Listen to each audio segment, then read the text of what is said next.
யாழ் சமையல் அன்பு உள்ளவங்களுக்கு இனிய நேர வணக்கம். இன்றைக்கு நாங்கள் குரக்கனும் ரவையும் வச்சு புட்டு, அதோடு ஒரு முருங்கைக்காய் குழம்பும் வைக்க போகிறோம். தண்ணி குழம்பு இந்த புட்டுக்கு ஏற்ற மாதிரி வாங்கோ பார்ப்போம். புட்டுக்கு தேங்காய் பூ, இது கறிக்கு முருங்கைக்காய், உள்ளி, தக்காளி பழம், வெங்காயம், பச்சை மிளகாய், புளி, 2 பால், 3 பால், உப்பு, வெந்தயம், கடுகு, பெருஞ்சீரகம், யாழ் சமையல் தூள். இது அவிச்ச ரவை, நாங்கள் அவிச்ச ரவை குரக்கன். வாங்க இப்படி செய்யலாண்டு பார்ப்போம். எங்களுக்கு 3/4 சுண்டு மாவு வேணும். நான் கொஞ்சம் கூட போட்டு அரைக்கிறேன். இது எல்லாம் கழுவி வெயிலில் காய வச்சு நீங்கள் வாயில் போட்டு பார்த்தீங்களா தெரியும், நரண்டு இருக்கும். நான் இப்போ 1/2 சுண்டு போட்டு திரிச்சு எடுக்க போகிறேன். கூடத்தான் வரும், மிச்சம் இவ்வளோ மட்டும் எனக்கு 3/4 சுண்டு தான் தேவை. இதை அரைச்சி கொண்டு வருவோம். நாங்கள் புள்ளியெல்லாம் அரைச்சி கொண்டு கேட்கலாம். நான் 3/4 சுண்டு எடுத்து கொண்டு வந்துட்டேன். இதை இதுக்கெல்லாம் போடுவோம். அதை மிச்சம் அரைச்சி கொண்டு இருக்கணும். இதுக்குள்ளே 1/2 சுண்டு போட போகிறேன். இது பாருங்க அவிச்ச ரவை, இந்த கட்டியில் எல்லாம் இருக்குது. நான் கன இடத்துல உங்களுக்கு இந்த ரவை அவிக்கிறது காட்டினேன். நான் அதனுடைய தான் இன்றைக்கு அவிக்கிறது காட்டிடுவேன். இதில் 1/2 சுண்டு போடுவோம்.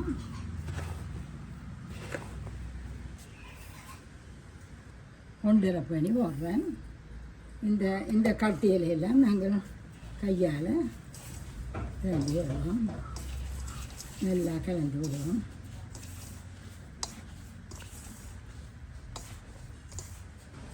நாங்கள் இந்த புட்டுக்கேற்ற உப்பையும் இதுக்குள்ளேயே போட்டு கலந்து விடுவோம். நல்லா கலந்து விட்டிங்கன்னா சரி. இது நீரிழிவு நோயாளர், குழந்தைகள் எல்லாருக்குமே நல்லது இது. இந்த புட்டு நீங்கள் அரிசி மாவும் வகை இவ்வளோ தூரம் பார்த்தா அரிசி மா புட்டு போல் தான் இருக்கும். நல்லா தண்ணி கொதிக்குது, பொங்க கொதிக்குது. இதை நாங்கள் அள்ளி இதுக்குள்ளே போடுவோம்.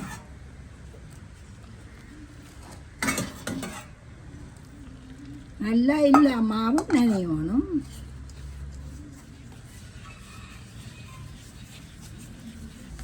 எல்லா மாவுலேயும் தண்ணி வட்டா பிறகு அப்படி ஒரு 5 நிமிஷத்துக்கு மூடி விடுங்க. மூடிட்டு நாங்கள் மரக்கறிகளை வெட்டி ஆயத்தப்படுத்த இப்படி வரணும். ஒட்டு மாக்கட்டையும் இல்லை பாருங்க, ஒட்டு மாவும் இல்லை. அப்படியே மூடி விடுவோம்.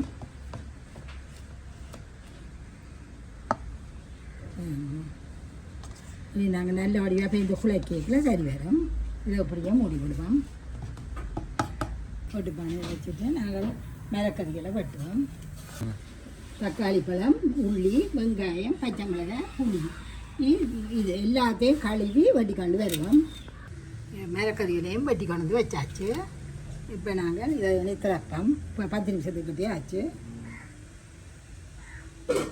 அதனால் நீங்கள் இப்படி அமர்த்தி பார்க்கணும். உள்ளுக்குள்ளே கட்டியாக இருக்கும். இந்த ரவையெல்லாம் சின்னத்தில் கட்டியாக இருந்துச்சு. கட்டியாக இருக்கப்படாது, அப்படி இப்படி இதாக இருக்கணும். இனி நாங்கள் வழக்கமாக புட்டு அவிக்கிற மாதிரி அவிக்க போகிறேன். இதை எடுத்து வச்சுட்டு போடுவோம். நாங்கள் இதால் 2-3 நன்மை இருக்கொண்டு நாங்கள் பச்சையாக பிள்ளைகளுக்கு தேங்காய் பூ கொடுக்குறோம். தேங்காய் பூ வந்து சிட்டியான சத்தான இது. நாங்கள் அவிக்காமல் பச்சையாக கொடுக்குறது கூட நல்லா. இப்படி அமைதி இதை பிசைஞ்சு போடுங்க. அப்படி கையில் எடுத்துட்டு இப்படி போடுங்க. இந்த பகோடாதுகள் போடுற மாதிரி போடுங்க. அப்படியே அவிய வைப்போம்.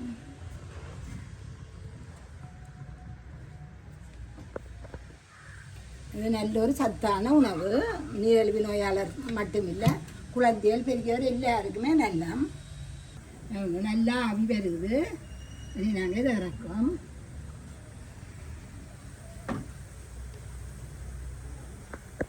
இதை இறக்கி இந்த புட்டு தண்டி வைக்க வச்ச இதுக்குள்ளே போட போனோம். நல்லா ஆறணும். நீங்கள் ஆற விடாட்டி களியாக போயிடும். நல்லா ஆற விடுங்க. ஒரு 10-15 நிமிஷமாவது செல்லும். மேட்டப்புட்டையும் வைக்கிறேன். எல்லாத்தையும் கொண்டா வச்சுட்டு அதை ஆடுறதுக்கு இடையில் நாங்கள் குழம்ப வைப்போம். ரெண்டாவது இப்படியே நல்லா பூவை வருது இறக்கி அங்கால வைக்கிறேன். தாச்சி வைப்போம். ஒரு தண்ணி குழம்பு புட்டுக்கு நாங்கள் ஒவ்வொரு முறையும் பொரியல் பொரிக்கிறாங்க. தண்ணி குழம்பு வந்து வைப்போம். எண்ணெயை விடுவேன். தாச்சி காஞ்சிட்டு எண்ணெய் குழங்கானம் பாவிக்கிறேன். நல்லெண்ணெயை விட்டுனாங்க. இதுக்குள்ள நாங்கள் கடுகும் உளுந்தும் போட்டு வைக்கிறது நெடுக. இதை இப்படியே போடுவோம். பெருஞ்சீரகம் ஒரு கொஞ்சம் போடுவோம்.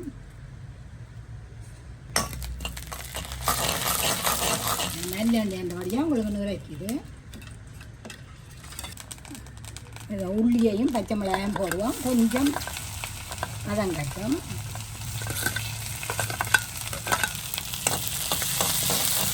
கொஞ்சம் பொண்ணுமாக வந்தாச்சும் வாசம் கூடதான் இருக்கும். வெங்காயத்தையும் கருவேப்பிலையும் போடுறேன். உள்ளி கொஞ்சம் நல்ல கொஞ்சம் முருகனா போட ஒரு இனியும் போடாது. வெங்காயம் போட்டால் பிறகு ஒன்றும் போடுவாது. வெங்காயம் ஒரு முக்கால் பாட்டுக்கிட்ட வதங்கிட்டு உருவாடும் வந்து இல்லை நாங்கள் இருக்கிற இந்த முருங்கைக்காயை போடுவோம். நல்ல ஒரு தண்ணி குழம்பா வச்சிங்கன்னா நல்ல ருச்சியாக இருக்குன்னு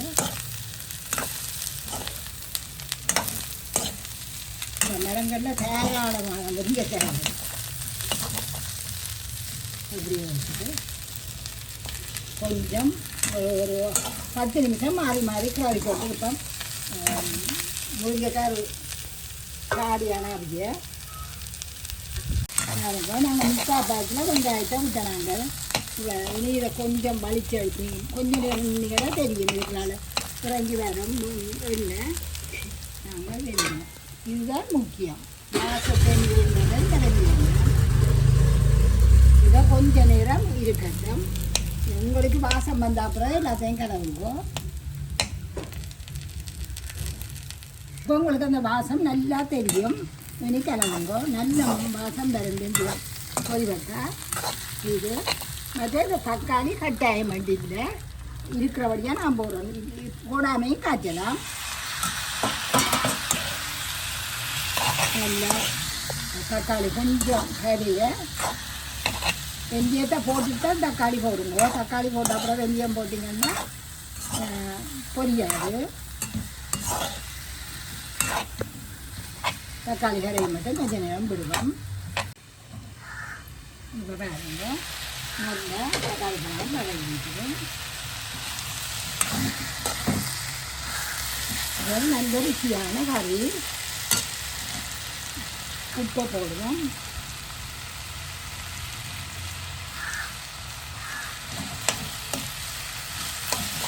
இன்றைக்கு நல்லூர் மனுஷன் நீங்கள் நல்லூருக்கு போகிறேன்ட்டு பிள்ளைகளுக்கோ வெத்தக்காரருக்கோ சமைக்காமல் போயிடாதீங்க. அது அந்த சாப்பாடெல்லாம் கொடுத்து அதை வெளியே முடிச்சுட்டு வலிக்கணுங்க. கப்பி பாருங்க புளியா பதறாங்க.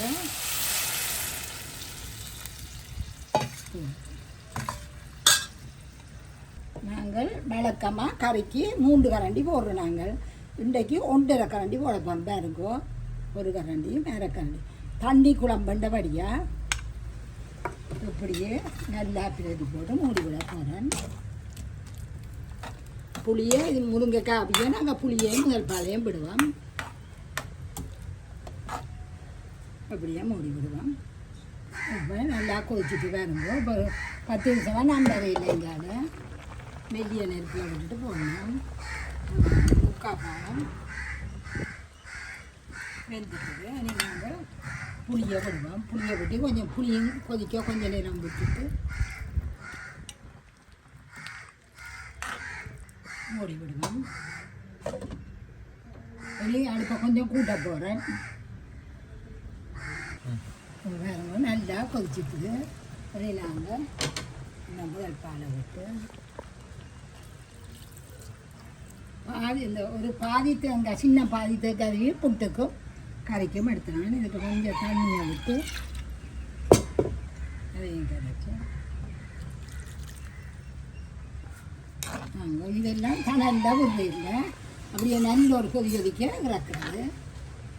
தண்ணி குழம்பு தானே, கொஞ்சம் வெந்தயத்தையும் போட்டுட்டு வைப்போம்.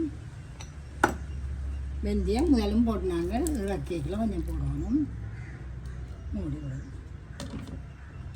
இது நாங்கள் திறக்க வேணாம், இப்படியே மூடி விடுறேன், ஆஃப் பண்ணி விடுவோம் அடுப்பை. இந்த புட்டை பாருங்க இந்த மாதிரி ஆறிட்டணும், பச்சை தண்ணி மாதிரி ஆறிட்டுது, ஒரு சூடுமே இல்லை. அது இதனால் ஆக நிறைய போடாமல் அரைவாசிக்கு போட்டு தேங்காய் பச்சையாக கொடுக்குறது எல்லாருக்குமே நல்ல பெருத்தக்காரருக்குமே நல்ல நீரிழிவு நோயாளருக்கு தேங்காய் சுட்டு சாப்பிட சொல்லிடும். இப்போ இப்படி அடித்து கொண்டே இருக்கோம். வாங்கோ முதலாந்தரம் அடித்து ரக்கிட்டு வந்துட்டேன் பாருங்க புட்டை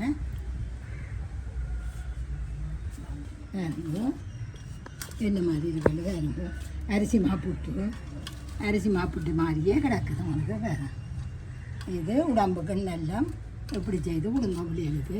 குரக்கனை கழுவி எல்லாம் காய வச்சுட்டு இப்படி கையால் திரிக்கணும் வேண்டியில்லை, மெஷின்ல ஒருக்கா கொடுத்து எடுத்துட்டிங்கன்னா ரப்பி அவிச்சு போட்டு விட்டால் எந்த நேரமும் சமைக்கலாம். நல்ல மென்மையானதும் பாருங்க, நல்ல மென்மையாயும் இருக்கும். அப்படியே இதே மாதிரி மற்றையும் அடித்து கொண்டுட்டு கறி எடுப்போம்.